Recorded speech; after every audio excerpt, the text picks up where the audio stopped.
April 28th, 1923, Volume 15. Luisa must crush the head of the infernal serpent. The living in the divine will is the complete triumph of the Creator over the creature. The primary purpose of the coming of Jesus upon earth was that the divine will might triumph over the human will. I felt as though immersed in the endless light of the eternal will, and my sweet Jesus told me, "My daughter, my divinity does not need to operate in order to make its works come out. It only needs to want them. So, I want and I do. The greatest works, the most beautiful, come out by my mere wanting them. On the other hand, even if the creature wanted them, if she does not work, she does not move, she does nothing. Now, to one who makes my will her own and lives in it as in her own royal palace, the same power is communicated, as much as is possible to a creature." Now, while he was saying this, I felt myself being drawn outside of myself, and I found an ugly monster under my feet, which was biting itself out of rage. And Jesus, being near me, added, "Just as my Virgin Mother crushed the head of the infernal serpent, so do I want another Virgin, which must be the first possessor of the supreme will, to press again that infernal head, so as to crush it and debilitate it, in such a way as to confine it into hell, that she may have full dominion over it, and it may not dare to approach those who must live in my will. Therefore place your foot on its head and crush it." Made brave, I did it, and it would bite itself more, and so as not to feel my touch, it shut itself up in the darkest abysses. Then Jesus resumed his speaking. "My daughter, do you think that the living in my will is nothing? No, no, on the contrary, it is the all. It is the fulfillment of all sanctities. It is the absolute dominion of oneself, of one's passions, and of one's capital enemies. It is the complete triumph of the Creator over the creature.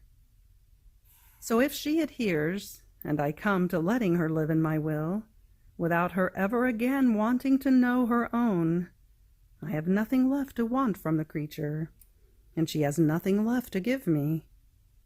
All my yearnings are fulfilled, my designs realized. There is nothing left but delighting in each other. It is true that I came upon earth to redeem man, but my primary purpose was that the divine will might triumph over the human will by according these two wills together and making them one, taking the human will into that will from which it had gone out. This was the main offense that my celestial Father received from man, and I was to compensate him for it. Otherwise I would not give him full satisfaction. But in order to obtain the first purpose, first I had to issue the second, that is, to save him, to give him my hand since he had fallen, to wash him of the mud in which he was lying. How could I say, "Come to live in my will," if he was horrid to look at and was under the slavery of the infernal enemy? Therefore, after having obtained the second purpose, I want to secure the first one, that my will be done on earth as it is in heaven, and that man, who had gone out of my will, enter into mine once again. And in order to obtain this, I give to this first creature all my merits, all my works and steps, my palpitating heart, my wounds, my blood, my whole humanity, to dispose her, to prepare her, to let her enter into my will. In fact, first she must take the complete fruit of my redemption, and then, as though in triumph, enter the possession of the immense sea of my supreme will. I do not want her to enter as a stranger, but as a daughter, not as poor, but as rich, not as ugly, but as beautiful, as if she were another me. Therefore I want to centralize my whole life in you." And while he was saying this, it was as though many seas were coming out of him, which poured upon me, and I remained inside of them, sunken. And at the same time, a sun, beating down with its light, receiving the complete fruit of redemption in order to be able to give the complete fruit of its will to the creature. It was the sun of the eternal volition, which celebrated the entrance of the human will into its own. And Jesus. This divine will of mine grew within my humanity like a flower, which I transplanted from heaven into the true Eden of my terrestrial humanity. It germinated in my blood. It sprouted from my wounds, to make of it the greatest gift to the creature. Don't you want to receive it? And I, yes. And he, I want to transplant it into you. Love it and know how to keep it. April 28, 1926, Volume 19.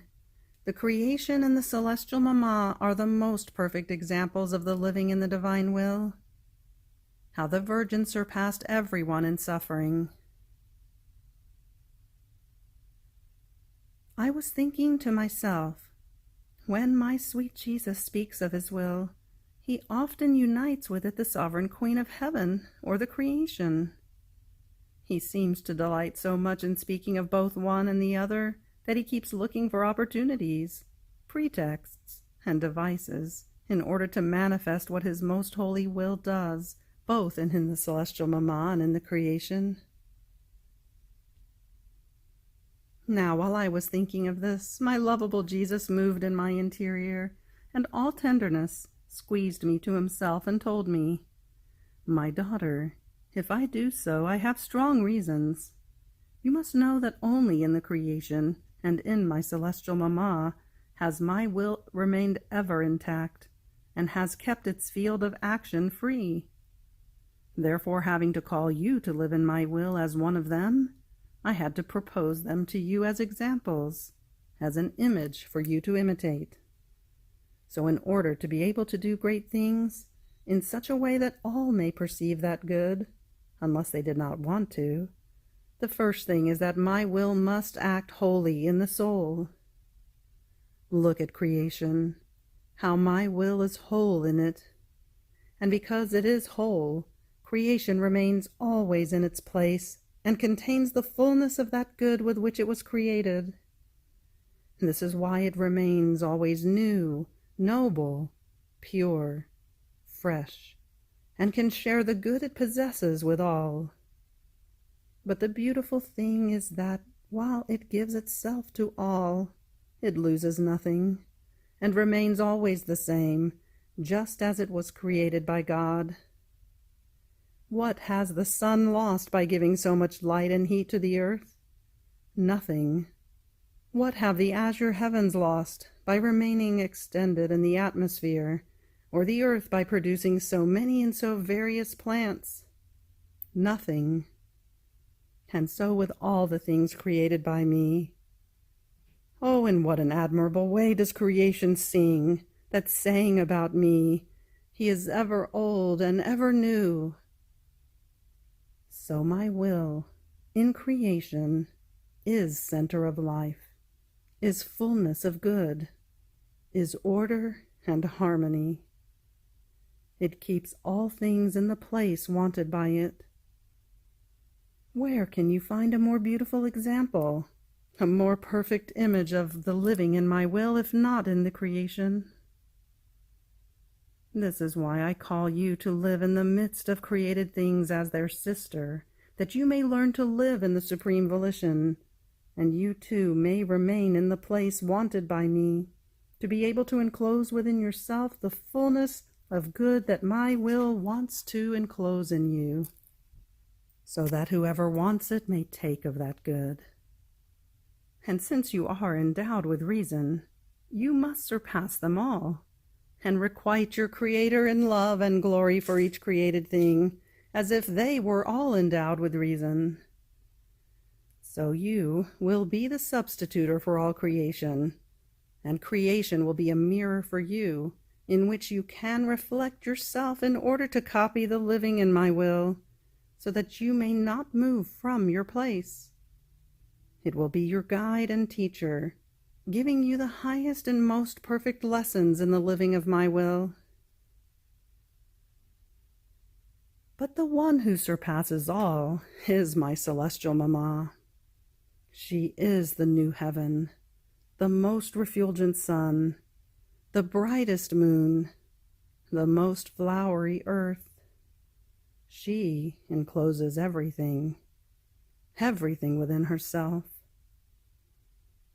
If each created thing encloses the fullness of its own good received by God, my Mamma encloses all goods together, because since she is endowed with reason, and my will lived wholly in her, the fullness of grace, of light, of sanctity, grew in every instant.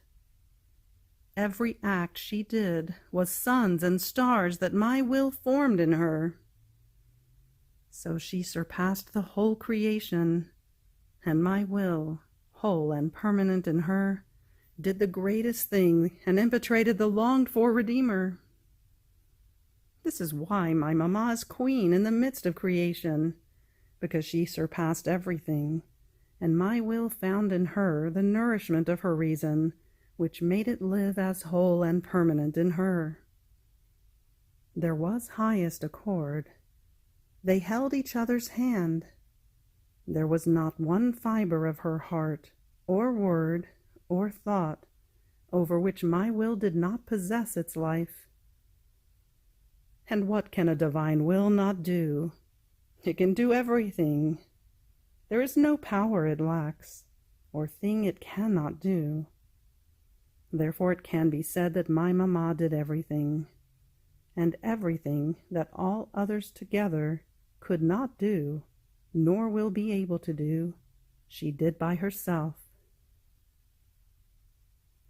Therefore do not be surprised if I point out to you the creation and the sovereign queen, because I must point out to you the most perfect examples in which my will has perennial life, and has never found an obstacle to its field of divine action, in order to be able to operate things worthy of itself.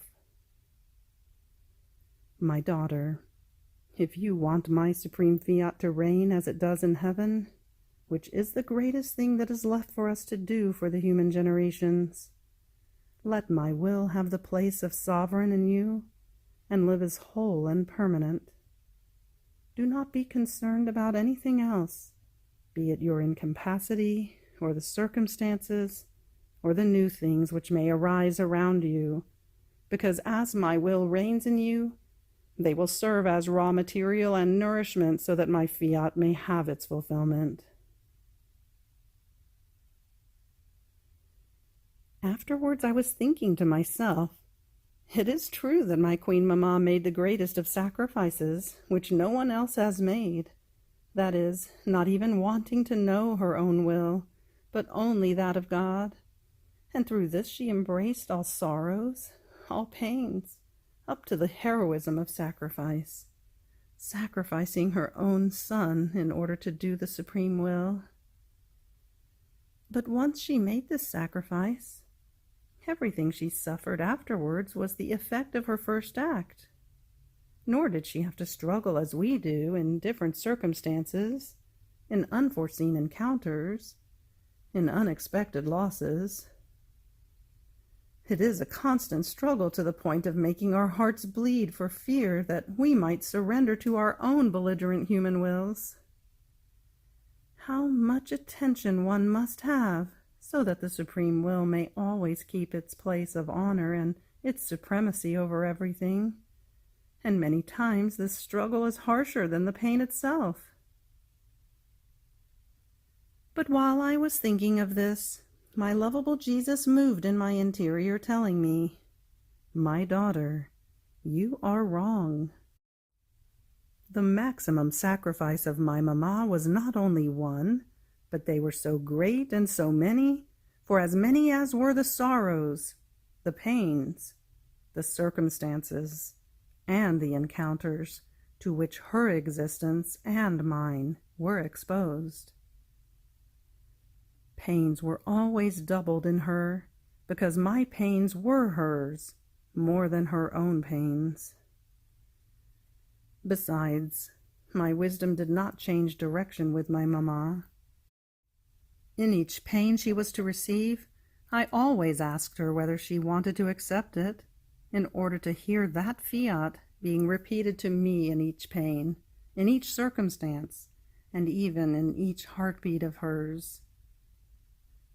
That fiat resounded so sweet, gentle, and harmonious to me, that I wanted to hear it being repeated in every instant of her life. This is why I would always ask her, "Mamma, do you want to do this? Do you want to suffer this pain?"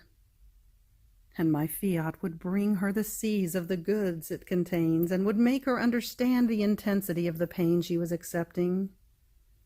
This understanding, through divine light, of that which, step by step, she was to suffer, gave her such martyrdom as to infinitely surpass the struggle which creatures suffer. In fact, since the seed of sin was missing in her, the seed of the struggle was missing, and so my will had to find another device, that she might not be inferior to the other creatures in suffering, because having to acquire by justice the right of Queen of Sorrows, she was to surpass in suffering all creatures together.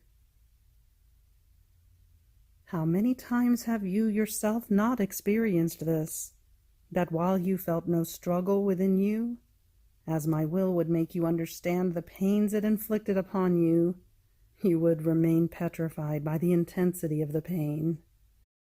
And while you were undone in that pain, you were the tiny little lamb in my arms, ready to accept yet more pains to which my will would want you to be submitted.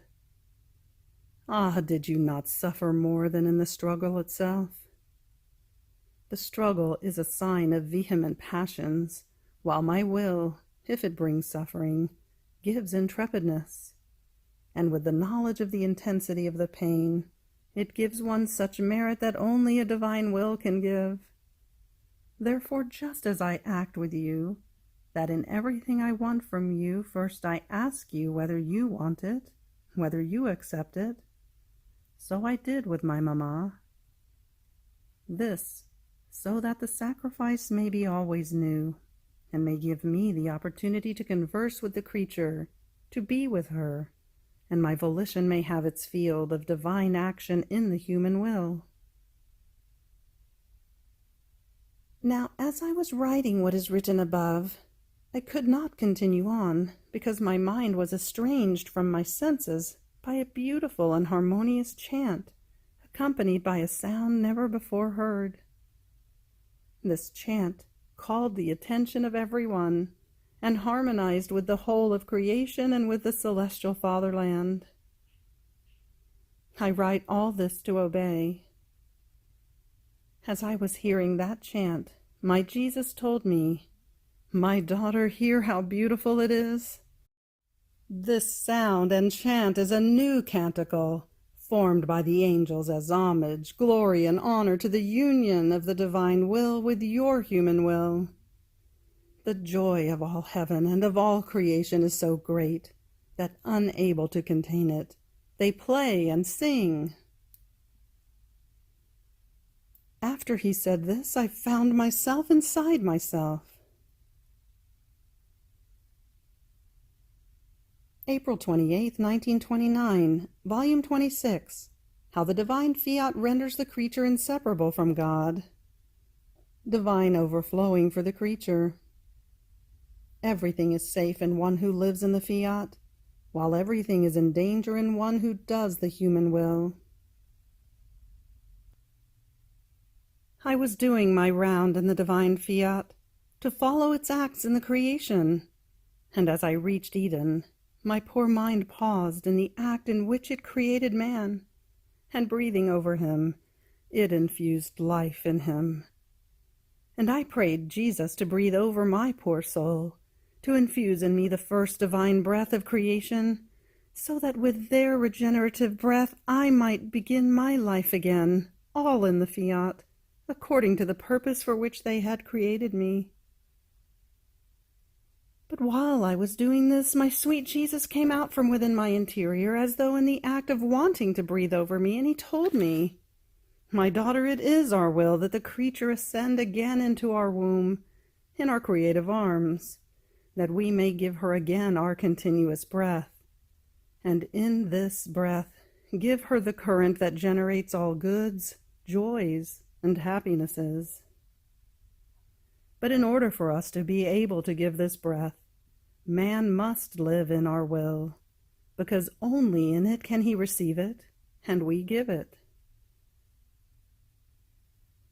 Our Fiat has such virtue as to render the creature inseparable from us, and what we do and are by nature, she can do by grace. In creating man, we did not put him at a distance from us.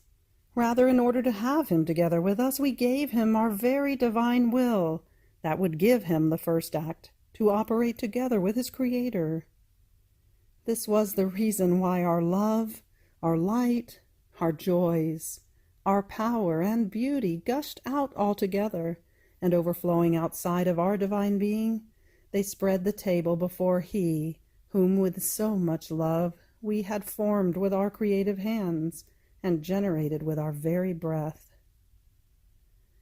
We wanted to enjoy our work, see him happy of our own happiness, embellished with our beauty, rich with our richness, more so since it was our will for us to remain close to the creature, to operate together, and to amuse ourselves together with her.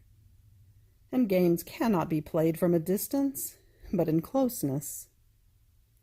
This is why, by necessity of creation, and in order to maintain intact our work and the purpose for which we had created it, the only means was to endow man with divine will that would preserve him just as he came out of our creative hands. He would enjoy all our goods, and we were to enjoy because he was happy. Therefore, so that man may return to his place of honor and enter once again to operate together with his Creator, and they may amuse themselves together, there are no means other than his re-entering into our Fiat, that it may bring him to us triumphantly, into our arms that are waiting for him, to clasp him tightly within our divine womb and say to him, "Finally, after 6,000 years you have come back. You have gone wandering. You have experienced all evils, because there is no good without our Fiat. You have experienced enough, and have touched with your own hand what it means to go out of it. So never go out of it again, and come to rest and enjoy what is yours, because in our volition everything was given to you. Therefore, my daughter, be attentive. We will give you everything if you live always in our Fiat. Our breath will take delight in breathing over you always, to make our joys, our light, our sanctity, overflow upon you, and communicate to you the attitude of our works, that we may keep the little daughter, regenerated by our divine will, always together with us.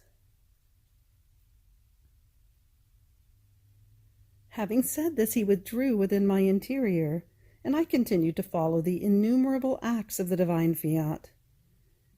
And blessed Jesus continued, saying, "My daughter, it is a prerogative of my divine volition to place everything it possesses in safety. When it enters into the soul, as the possessor of her, it places all things in safety. It places sanctity, grace, beauty, all virtues, in safety. And so that everything may be safe, it substitutes them in the soul with its own divine sanctity, its beauty, its virtues, all in a divine manner, and placing on her its seal that is untouchable by any change, it renders the creature untouchable by any danger. So for one who lives in my will, there is nothing to fear any more, because it has secured everything with its divine security. On the other hand, the human will renders everything unsafe, even sanctity itself. The virtues that are not under the continuous dominion of my fiat are subject to continuous dangers and continuous oscillations. Passions have the ways open to put everything upside down and cast to the ground the virtues, the sanctity, formed with many sacrifices. If the continuous vivifying and nourishing virtue of my will is not present, that closes all doors and all ways to all evils, the human will has door and ways to let the enemy, the world, self-esteem, miseries, disturbances, enter, that are the woodworm of virtues and of sanctity. And where there is the woodworm, there is not sufficient strength to remain firm and persevering in good. Therefore everything is unsafe when my divine will does not reign.